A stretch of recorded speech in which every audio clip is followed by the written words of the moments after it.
Essa é a Bia. Essa também é a Bia. Bia curte dançar. Bia adora cinema.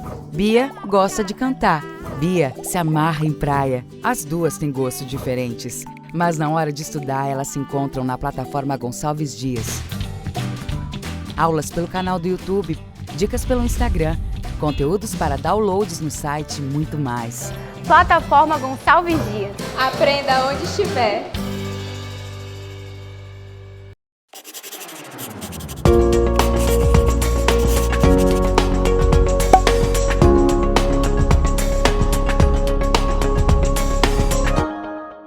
Olá, tudo bem?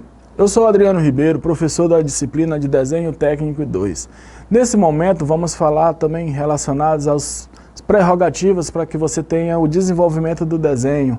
Vamos falar sobre algumas normas relacionadas a esse desenho, entender a importância dessas normas e a vantagem de se utilizar elas. Então, vem comigo, vamos lá. Então, a gente tem que ver alguns pré-requisitos para iniciar o desenho. Então, antes de iniciar o desenho, é importante que a ferramenta computacional, é interessante e recomendado que se tenha em mente que o objetivo do desenho é ser feito. Para que esse desenho vai ser feito? Quais são as restrições, condições gráficas que devem ser atendidas?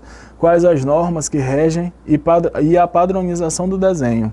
E principalmente se os recursos existentes no programa que você deseja modelar são suficientes e eficientes. Então, a gente tem aqui um conjunto de variáveis que devem ser levadas em consideração. A primeira variável que a gente trata aqui é sobre o tipo de desenho que a gente quer confeccionar. Você vai confeccionar um desenho 2D, você precisa de uma padronização de um desenho 3D. Então tudo isso daí tem que ser levado em consideração. Teu desenho vai precisar de modelagem, teu desenho vai precisar de estruturas, de camadas. Esse software que você vai estar utilizando, ele oferece esses recursos. Então tudo isso daí tem que ser levado em consideração antes de você iniciar esse desenho, né? A gente chama aí dos pré-requisitos, né? Para que esse desenho seja iniciado. E aí, quais são as considerações que geralmente são feitas para se fazer um desenho em CAD, né? Um desenho assistido por computador, né? Então vamos lá, a gente elencou algumas aqui. As padronizações de cores, espessuras e tipos de linhas que posso utilizar no desenho, o tipo de layout do desenho, as formas do cabeçalho, tipos de e tamanhos das fontes, né? A nomenclatura dos arquivos, isso aí daí é extremamente importante para que você tenha um nível de organização, né? As pastas, redes, de forma a permitir que uma rastreabilidade de responsabilidade, direitos e obrigações, né? As formas, formatos de envio de arquivos, bem como as prioridades de acesso, leitura e edição dos mesmos. Então você consegue aí também ter um nível de organização para que você tenha acesso a todas essas características aí do desenho, né?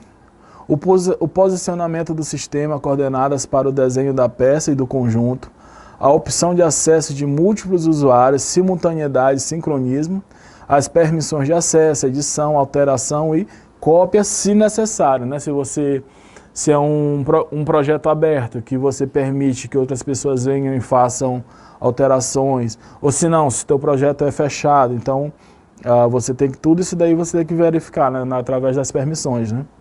E aí a gente tem, dentro do CAD, né, os primeiros passos dentro do CAD para a utilização do CAD são a porta de acesso, né, a entrada de comandos. Então, por onde que vai ocorrer a entrada de comandos, né? Você vai fazer os comandos de copiar, de recortar, de selecionar. Como que você vai fazer isso? Então, a entrada de comandos pode ser realizada utilizando seu teclado, né? Digitando o nome dos comandos ou usando combinações de teclas. Então, você tem combinações relacionadas a Ctrl, a Alt, né? E aí você vai fazer essas combinações de acordo com o comando que você quer utilizar, né? Ou selecionando e utilizando com o cursor de seleção, os comandos nas barras de ferramentas, né? Isso daí já utilizando o mouse. E aí todos os comandos podem ser executados digitando o atalho para os mesmos, ao invés de seu nome. Isto permite um ganho significativo de tempo na execução dos desenhos, né? Então, quando você está fazendo a execução desses desenhos, você pode se utilizar de atalhos. Qual é o objetivo dos atalhos? Os atalhos, como o próprio conceito de atalho já sugere, é criar um caminho mais rápido para que você consiga dispor de ferramentas de maneira mais tranquila. Então a gente tem aqui o atalho para algumas, como por exemplo, copiar, CO, limpar, e aí você tem também extensão, espelhar, que é MI, mover, certo? Fazer polígonos, texto, que é TX. Então, através desses comandos, você consegue gerar alguns atalhos que vão fazer com que você tenha o quê? Um ganho de tempo, né? E aí a gente tem também as teclas que já são pré-definidas, né? Eu aqui elenquei algumas dessas teclas, né? Então você tem a F1, que são as teclas que ficam ali na cabeceira ali, da F1 até o F12, né? São as teclas que ficam ali na cabeceira do teu teclado, né? Na parte superior. Então o F1 é o acesso à ajuda do AutoCAD. Você tem o F2, muda entre ele a tela gráfica e a janela de texto. O que o F3 faz? Ele troca a opção do Object Snap On ou Off, né? Ele liga ou desliga essa função. E aí o F4, ele também liga ou desliga a função de Snap 3D. O F5, ele troca a opção de Isoplane, Top Right, Left para desenhos em vista isométrica. O F6, ele dá coordenadas também de On e Off. O F7, ele liga e desliga a função Grid, né, que é a grade lá do AutoCAD. Você tem o F8 também, que liga e desliga a função Auto. O F9, que faz também o On e Off da função Snap. O F10 faz também a mesma coisa, o On e Off da função Polar. E aí você tem o F11, que troca também a opção de Object Snap Tracking. Ele vai ligar e desligar essa função, e o F12 para a entrada dinâmica, certo? E aí aqui, ó, a disposição deles aqui na região de cima, superior, como eu mencionei, né? E aí a gente tem os outros também, como por exemplo, o botão 1, que está selecionado aqui, que é o Enter, e também o espaço, né? Ele executa várias funções de acordo com a etapa que se encontra a instrução. Você tem o ESC, que sai de um quadro de diálogo e interrompe um comando que esteja sendo executado. Você tem o 3, que está bem aqui em cima, que é o botão do Backspace. Retrocede ou apaga mais de um dos caracteres, então a gente lembra muito isso no próprio Word, né? Quando você quer limpar uma letra lá, então você vai lá nessa função lá desse botão, né? Do Backspace, vai lá e limpa, né?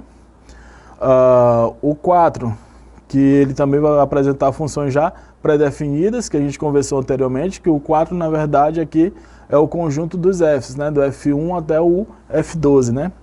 E aí no 5 você tem as teclas de setas, né? Que são teclas de navegação, que são utilizadas para editar os comandos. Então você consegue também fazer aqui a tecla de navegação através das setas de indicação. E aí a gente tem também o mouse, né?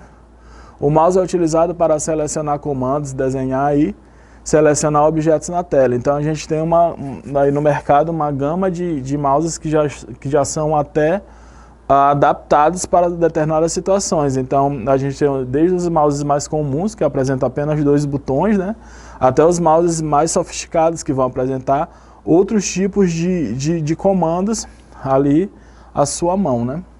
Em um mouse de 2 botões, que é o mais comum, o da esquerda é o botão de seleção, utilizado para selecionar comandos ou objetos na tela, ou comandos nas barras de menus ou de ferramentas. O botão da direita é um botão menu de atalho, ou equivalente a pressionar Enter. Então, a gente consegue ali, sem a utilização do teclado, ter a função Enter no próprio botão, ali no botão direito, né? Então, ele tem a função similar. E aí a gente tem também um mouse de 3 botões, né? Para o mouse de 3 botões, o botão do meio, se pressionado, é utilizado para o comando PAN. Se o terceiro botão for um disco, além do comando PAN, ao ser pressionado, e aí você consegue fazer o giro desse botão, e aí você consegue fazer o zoom. E esse zoom, né, que você consegue trazer mais para próximo da tela ali um detalhe que talvez você queira ver dentro do seu projeto. Você talvez está querendo ver ali um furo ou um lugar por onde um parafuso vai passar, por onde uma engrenagem vai ser colocada. Então você consegue dar o zoom através daquele giro daquele disco, e aí você consegue ver de maneira mais aproximada, né, aquela imagem. E aqui a gente também tem outras indicações das funções do mouse, né? O cursor de seleção é uma pequena flecha utilizada na seleção de comandos nas barras de ferramenta e barras de menu. E aqui na figura há indicações do cursor de seleção de comandos e de objetos. Então a gente tem aqui os mais diferentes, né? Cursor de seleção, cursor de indicação de objeto, cursor de metrificação, certo? Cursor de vetor, tá ok?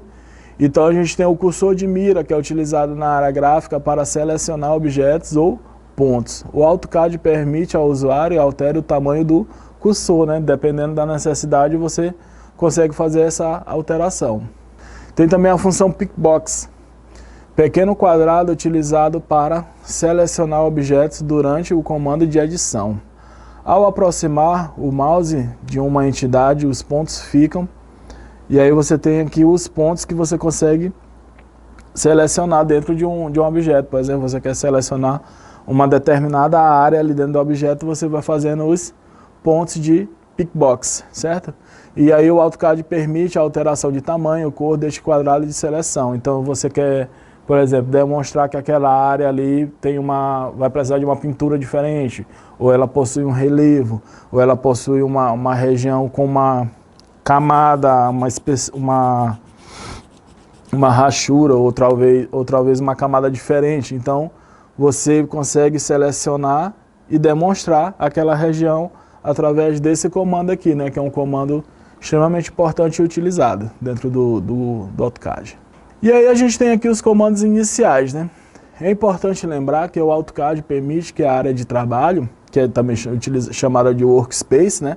Eu falei bastante na aula anterior, que é importante que a gente saiba os termos tanto no português quanto no inglês, para que, se por exemplo você tiver uma ferramenta na sua mão, uma versão que ainda não tem a versão português, e aí você vai ficar limitado de não poder utilizar, porque não sabe os termos em inglês. Então é importante que você aprenda também os termos em inglês, para que você consiga ter uma utilização, uma abrangência do seu conhecimento, ele consiga ser utilizado tanto na configuração em BR quanto na configuração em inglês original, tá?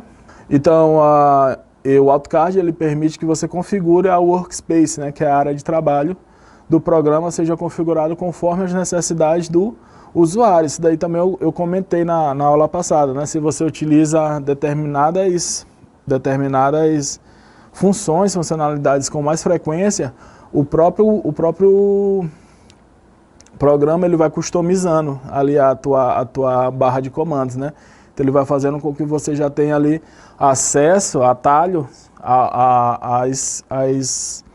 aos comandos que você mais utiliza, né? Então um dos comandos mais importantes para você, que está se iniciando aí no AutoCAD, né? É o Save, né? Que é o comando de salvar. Este comando é utilizado para salvar um arquivo novo de AutoCAD.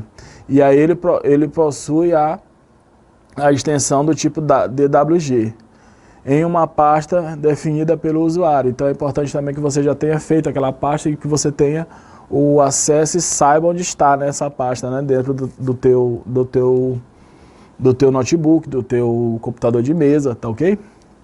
Além de apresentar ao usuário a possibilidade de definir o arquivo a ser salvo em versões anteriores e em extensão DXF, né, que é a extensão compatível com diversos softwares de computação gráfica. A gente está falando aqui de software de computação gráfica, né? Então, às vezes você quer jogar do AutoCAD para o Home Design, por exemplo, que é outro software de computação gráfica. Então, você consegue fazer isso através dessa extensão, que é uma extensão que pode ser lida também em outros softwares, né? E aí você tem também o File, né, que é o caminho, o comando de salvar, a linha de comando, né, que é Save, ou o famoso Ctrl S, né? Então você pressiona o botão do Ctrl e clica lá no S, e aí você vai estar fazendo o salvamento automático daquele seu arquivo. Você não vai mais mexer naquele projeto naquele momento, então você salva ali do ponto que você parou. E aqui também a gente verifica o que acontece com a barra de status na parte inferior esquerda da janela. E aí a gente repara que na configuração que os ícones associados ao botão 2, 4, 5, 6 estão mais claros, indicando que as respectivas opções estão ligadas. Então, quando as opções estão ligadas, elas estão on, né? Você tem os botões na coloração diferente. Quando elas estão na coloração cinza, é porque elas estão off, elas estão desligadas, né? Então, isso daí é importante para que quando você não se atrapalhe dentro do seu projeto, quando você estiver fazendo um projeto, você saiba o que você está utilizando. Eles vão estar ali numa cor diferenciada, um azul mais claro. E aí o que você não vai estar utilizando, ele vai estar ali cinza, né? Mostrando que ele está desligado naquele momento, aquela opção. E aí a gente tem aqui também que é importante que a gente saiba através da nomenclatura os principais comandos, né? Então a gente tem o snap. E aí a gente tem o cursor do mouse apenas se movimenta em cima dos pontos da grid, né? Da tela, da grade, né? Ou seja, o snap configura uma grade invisível para a qual todos os pontos indicados na tela são atraídos automaticamente. O mouse só consegue se movimentar de acordo com esta distância definida, que deve ser de preferência a mesma definida para os pontos da grade. E aí você tem a grade que eu me refiro é a grid, que é uma espécie de grade apresentada na área gráfica, utilizando pontos que estão em uma distância x, né, que você consegue determinar, constante entre si. Essa distância é definida por você, né? Você está fazendo projetos e aí você que vai definir a escala, né? Ortogonal serve para restringir o movimento do cursor nos sentidos horizontal e vertical para conveniência e precisão quando criar e modificar objetos. Por exemplo, este comando força para que as linhas sejam sempre desenhadas na horizontal ou vertical. Isso daí é uma funcionalidade que você vai utilizar de acordo com o projeto que você esteja desenvolvendo, né? Snap ao objeto, que pode ser utilizado pelo F3. Use os snaps ou objeto para especificar a localização precisas em objetos, né? Quando você quer detalhar um ponto, uma peça, uma parte, a gente utiliza essa função. Rastreamento polar. O snap polar restringe o movimento do cursor a ângulos especificados para conveniência e precisão quando cria e modifica objetos. E o CS dinâmico, com a função CS dinâmico, você pode temporariamente ou automaticamente alinhar planos X e Y do UCS com um plano de modelo sólido ao criar objetos. E aí a gente tem algumas outras características que podem ser facilmente ajustadas para auxiliar na execução do projeto. Por exemplo, a de limites, que é a área gráfica ou a área de trabalho, que é considerada no AutoCAD como sendo infinita. Então você consegue limitar para que você consiga ter um espaço de utilização ali limitado através dessa função, né? Esse acionamento dos comandos limites é uma necessidade de definir duas coordenadas absolutas, um par no canto inferior esquerdo e outro no canto superior direito, né? Para que você tenha ali uma área de trabalho. Quando você vai girando o projeto, você percebe lá no AutoCAD que ele vai ter uma área de trabalho infinita, então você consegue fazer várias posições de um projeto, por exemplo, a parte central do projeto, depois você consegue fazer ali o detalhamento de uma peça na lateral, dentro daquela planta, né? Então isso daqui é para que você consiga limitar essa área de trabalho. Então é isso, galera. Espero que tenha ficado claro e fique em casa aprendendo. Essa é a Bia. Essa também é a Bia. Bia curte dançar. Bia adora cinema. Bia gosta de cantar. Bia se amarra em praia. As duas têm gostos diferentes, mas na hora de estudar elas se encontram na plataforma Gonçalves Dias. Aulas pelo canal do YouTube, dicas pelo Instagram, conteúdos para downloads no site e muito mais. Plataforma Gonçalves Dias. Aprenda onde estiver.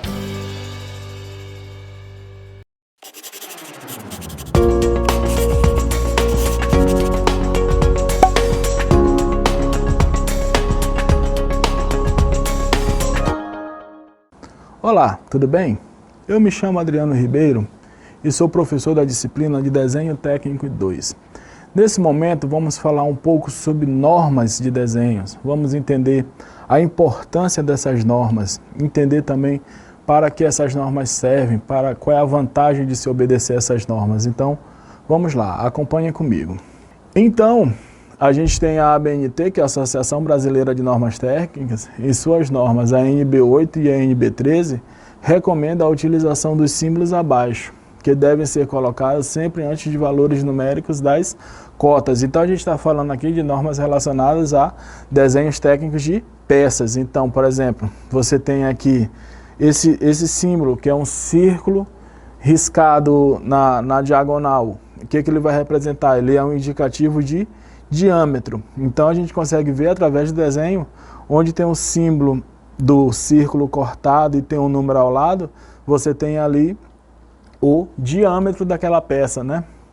E aí quando você tem um quadrado, que é representado por um quadrado, obviamente, você tem um indicativo que aquela região daquela peça é quadrada, né? E aí quando você tem também o R maiúsculo, e em negrita, ele está mostrando ali um indicativo de raio. Então o raio do diâmetro daquela peça, né? Então ele serve justamente para isso daqui. Então essas duas linhas finas cruzadas indicam que se trata de uma superfície plana. Então toda vez que você vê em uma peça essas linhas cruzadas, elas vão estar fazendo um indicativo de que a superfície é plana, né?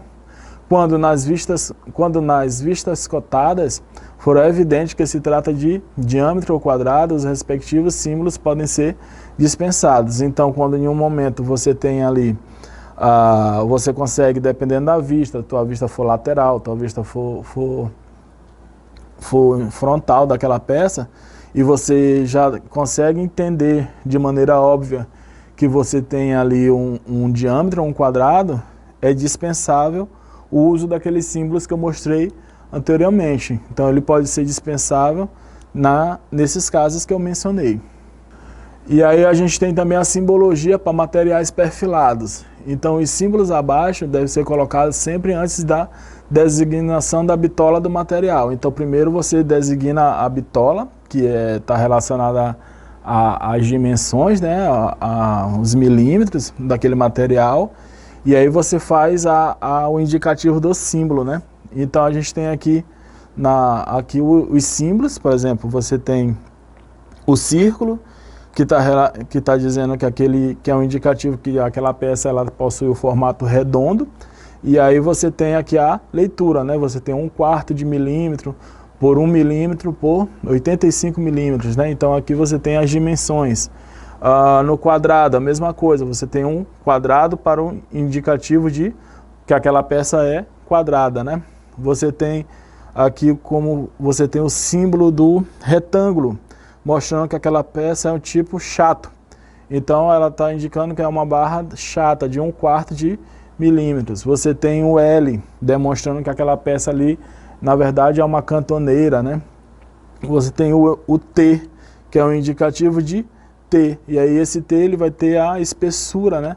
Você vai ter sempre ali associado a simbologia a espessura, né? A bitola, né? Daquele material, né? E aí você tem também o duplo T, você tem a chave indicando que aquela peça possui o formato de U, tá ok? E você tem também o jogo da velha, que hoje também vocês devem conhecer na internet como o hashtag, né? Que é o número de bitolas em chagas, fios e outros componentes, tá? E aí a gente tem também as convenções para acabamentos de superfície. Então a gente tem a simbologia para demonstrar os acabamentos de superfície. Então superfícies em bruto, porém limpas, de rebarbas e saliências, elas são identificadas por essa simbologia. Quando você tem superfícies que foram apenas desbastadas, elas vão aparecer com essa simbologia. Então aqui, por exemplo, nessa peça, a gente consegue fazer a identificação de que essa área aqui central, ela é uma superfície que está em bruto, porém limpas de rebarbas e saliências, né? Isso daí, com a utilização desse como se fosse um tio, né, ali em cima da peça, você consegue entender que ela está relacionada a essa situação. E aqui quando você tem a utilização de 4 Is, né, como se eles fossem Is, você tem superfícies que são alisadas. Então quando você verifica isso daqui dentro de um projeto, você já sabe que se trata de uma superfície alisada. Quando você tem a presença de mais de 6, você tem superfícies que além de alisadas, elas foram polidas, né? E aí você tem também, para outros graus de acabamento, devem ser indicadas de maneira de obtê-las, né? Então, além daquela situação que a gente viu aqui anteriormente, de superfícies polidas, você pode fazer um indicativo com um símbolo como se fosse o símbolo da raiz quadrada, demonstrando que você pode ter a maneira de obtê-las, né? Então você pode ali fazer um indicativo de, por exemplo, você quer que aquela região seja polida, então você pode ali fazer essa simbologia para demonstrar que aquela região deve ser polida.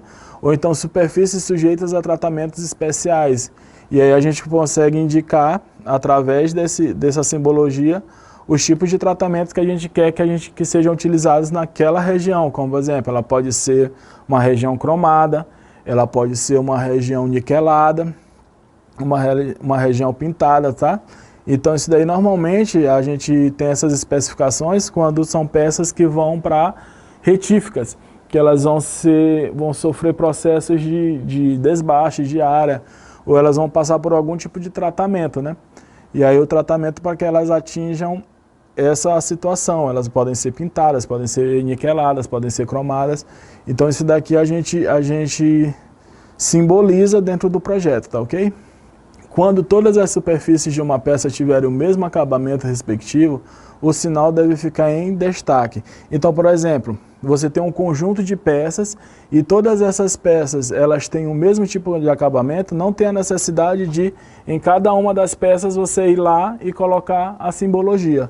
Você pega e coloca a simbologia no canto superior, mas essa simbologia ela precisa ficar em evidência, ela precisa ficar em destaque, para que o fabricante, quando for ler esse projeto e desenvolver esse produto, ele saiba que todas essa peça em questão vai ter o mesmo tipo de superfície. Então, isso daí facilita bastante a vida do fabricante. Se na mesma peça houver superfícies com graus de acabamento diferentes dos da maioria, os sinais correspondentes serão colocados nas respectivas superfícies e também indicados entre parênteses, ou ao lado do sinal em destaque. Então a gente consegue ver aqui, ó, a diferenciação. Então, por exemplo, nessa área aqui, a gente teria superfícies que são do tipo, que são lisas, mas só que nessa área aqui em depressão, você tem áreas que precisam ser polidas. Então a gente consegue interpretar esses sinais através dos sinais da simbologia. Então bem aqui ele colocou em evidência que essa região aqui é diferente, a superfície dessa região aqui é diferente dessa superfície. E aí, como é que ele sinaliza isso? Ele sinalizou através do símbolo que está em parênteses. Então em parênteses ele também colocou exatamente no ponto da superfície que é diferenciado, certo? E aí, a indicação de estado de superfície. O desenho técnico, além de mostrar as formas e as dimensões das peças, precisa conter outras informações para representá-las fielmente. Uma dessas informações é a indicação de estados das superfícies das peças, né, que a gente já vem falando aqui anteriormente. E aí a gente pode fazer as mais variadas indicações. A gente pode falar de acabamento, por exemplo. O acabamento é o grau de rugosidade observado na superfície da peça. As superfícies apresentam-se sob diversos aspectos, a saber, em bruto, desbastadas, alisadas e polidas, né? Elas podem ser, dependendo do projeto, a gente pode encontrar ela nesses diferentes estados, né? Então, uma superfície em bruto é aquela que não é assinada, mas limpa com a eliminação de rebarbas e saliências, né? Você tem também as superfícies desbastadas, que é aquela em que os sulcos deixados pela ferramenta são bastante visíveis, então a gente consegue verificar essas ranhuras, né? Ou seja, as rugosidades são facilmente perceptíveis, né? E você tem também a superfície alisada. Na superfície alisada você tem uma diferenciação, né? É aquela em que os sulcos deixados pelas ferramentas são pouco perceptíveis, sendo a rugosidade pouco perceptível, né? Então o grau de rugosidade, a gente percebe que do bruto até o alisado a gente vai só diminuindo esse grau de rugosidade. E aí a superfície polida é aquela em que os sulcos deixados pelas peças são imperceptíveis. Então você vai fazer o polimento daquela peça e aí ele vai ficar imperceptível, né? Os graus de acabamento de superfície são representados pelos símbolos indicativos de rugosidade da superfície, normalizados pela norma NBR 8404 da ABNT, né? Baseado nas normas de ISO 1302.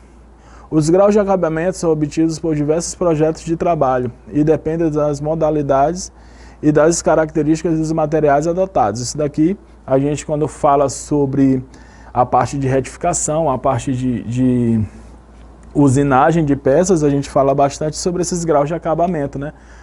Os graus de polimento e os tratamentos que são realizados para chegar nesses tipos de superfícies.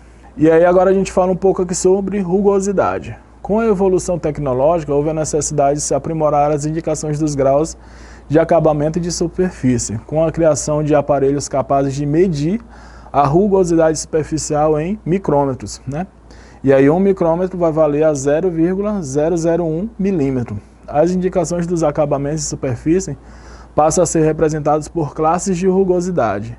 Então, o que seriam essas rugosidades? As rugosidades são erros microgeométricos existentes nas superfícies das peças. E aí, dependendo do projeto, dependendo do tipo de peça e dependendo da máquina que você vai utilizar, é extremamente importante que você saiba você consiga medir e entender essas rugosidades para que você possa se utilizar dessa peça. Então, aqui a gente tem até a forma como elas são mostradas no projeto. Então você tem a orientação e o tipo de rugosidade, né? Aqui a gente tem um perfil em corte da superfície, né? Mostrando a linha média dessas rugosidades, né? E aqui a gente tem a simbologia. Então você tem o símbolo, que é o símbolo básico, que só pode ser usado quando o seu significado for complementado por uma indicação. Então, normalmente você tem esse símbolo e tem uma indicação ao lado mostrando o nível, né, dessa rugosidade. E aqui você tem a caracterização de uma superfície usinada sem maiores detalhes. Quando a gente fala de superfície usinada, essa superfície já foi trabalhada, então ela já foi polida. Então aqui a gente está mostrando uma simbologia sem indicação de rugosidades, né? E aí aqui quando você tem, além desse símbolo, você tem o círculo dentro desse símbolo, o que ele vai caracterizar? Ele caracteriza uma superfície na qual a remoção do material não é permitida e indica que a superfície deve permanecer no estado resultante de um processo de fabricação anterior, mesmo se estivesse sido obtida por usinagem ou outro processo qualquer. Então ela não deve ser mexida, né, ali. E aí a gente fala um pouco também sobre graus de tolerância, né, que devem ser demonstrados dentro desses desenhos técnicos, né? Então a tolerância é o valor da variação permitida na dimensão de uma peça. Em termos práticos, é a diferença tolerada entre as dimensões máximas e mínimas e a dimensão nominal. Então você, por exemplo, vai fazer uma peça de encaixe. Então ela pode ter um limite no qual ela pode ficar um pouco menor ou passando um pouco, mas que ela não vai comprometer o seu funcionamento, né? Então a gente tem os diâmetros máximos e os diâmetros mínimos e o diâmetro normal, né? E aí a gente mostra os graus de tolerância, né? Se ela for passar muito, ela está fora do grau de tolerância. Se ela for ficar muito folgada, ela está fora do grau de tolerância, né? Para isso a gente demonstra nos desenhos os diâmetros máximos e mínimos permitidos. E aí a gente fala um pouco sobre o desenho de peças mecânicas. O desenho mecânico é a representação gráfica voltada ao projeto de máquinas, motores, peças mecânicas. E aí o profissional que trabalha com esses desenhos, ele realiza projeções de perspectivas, cortes, utilizando principalmente os meios eletrônicos, né? Que são as ferramentas que a gente já conhece, as ferramentas de CAD, né? Para elaboração de projetos. Ele prepara a folha de trabalho, diagramas detalhados de máquinas e peças de projetos mecânicos contendo as informações necessárias para a sua produção, né? Então você tem ali desde a documentação, elabora relatórios e outras formas de documentação textual de acordo com a normativa. Então tudo sempre de acordo com as normas da ABNT, ISO ou DIN, atendendo condições de qualidade, segurança e preservação ambiental. Então essas normas elas vão garantir tudo isso daqui, que você tem a qualidade de segurança, preservação do ambiente e controle da qualidade do produto que você está produzindo. O principal enfoque dos desenhos mecânicos são desenhos de elementos. Então a gente está falando de união como de roscas, que são uniões móveis, né? Então Para a elaboração de um desenho mecânico é necessário utilizar desenhos projetivos, perspectivos e os cortes. Sendo assim, são apresentadas informações sobre esses tipos de desenhos, posteriormente de desenhos de elementos de união. Então a gente fala elementos de união, elementos de transmissão, que são as engrenagens, né? Então tudo isso daí pode ser demonstrado através desses desenhos de peças mecânicas. E aqui a gente tem alguns exemplos, né? Como por exemplo, desenhos de elementos mecânicos de fixação. A gente sabe que os elementos de fixação podem ser parafusos, podem ser do tipo móveis e podem ser do tipo imóveis. Quando a gente está falando de desenhos do tipo móveis, a gente está falando de parafusos, roscas, porcas, né? Então os elementos a gente pode representar eles dessa forma aqui. A gente tem aqui uma representação simplificada de roscas interiores em peças à vista, né? E aí a gente tem também a representação de parafuso, que é um elemento mecânico do tipo de fixação, mas do tipo móvel, né? Para um parafuso, é no caso mais geral, constituído por 3 peças. E aí ele vai ter a cabeça, né, que é a parte destinada a transmitir o movimento, a ponta, que é a extremidade do parafuso oposta à cabeça, e a espiga, né, que é a região intermediária, né? Na contagem dos parafusos, uma cota que se indica sempre é o comprimento total, que é indicado como a distância desde a ponta do parafuso até a face da cabeça. Então a gente vê que nesses desenhos eles têm que possuir esse tipo de demonstrativo. Então ele tem que demonstrar o tamanho total do parafuso e também o tipo de cabeça, né? Se a gente vai estar utilizando um parafuso sextavado, um parafuso de fenda, um parafuso de cabeça quadrada, um parafuso de cabeça chata. Então a gente tem os mais diferentes tipos, né? Phillips, né? E aí a gente fala também, para exemplificar, dos elementos que são imóveis, né? Que no caso a gente está falando de rebites, né? Eles fazem a fixação, mas essa fixação é imóvel, né? E aí eles também são subdivididos em cabeças RD, cabeças de cogumelo, cabeças chatas e cabeças escariadas, né?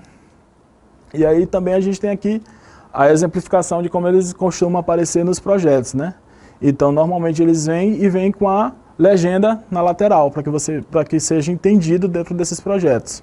E é isso aí, galera. Esse daqui foi um pouco do que a gente tem a respeito de desenhos técnicos. Vocês podem estar adquirindo mais conhecimentos através de livros na internet, tem apostilas que vão auxiliar aí. O negócio é esse, vocês irem atrás desse conhecimento e não parar só aqui na aula, tá ok? Então, é isso daí. Fiquem em casa aprendendo.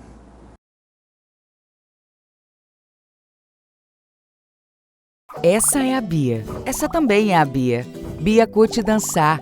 Bia adora cinema. Bia gosta de cantar. Bia se amarra em praia. As duas têm gostos diferentes, mas na hora de estudar elas se encontram na plataforma Gonçalves Dias. Aulas pelo canal do YouTube, dicas pelo Instagram, conteúdos para downloads no site e muito mais. Plataforma Gonçalves Dias. Aprenda onde estiver.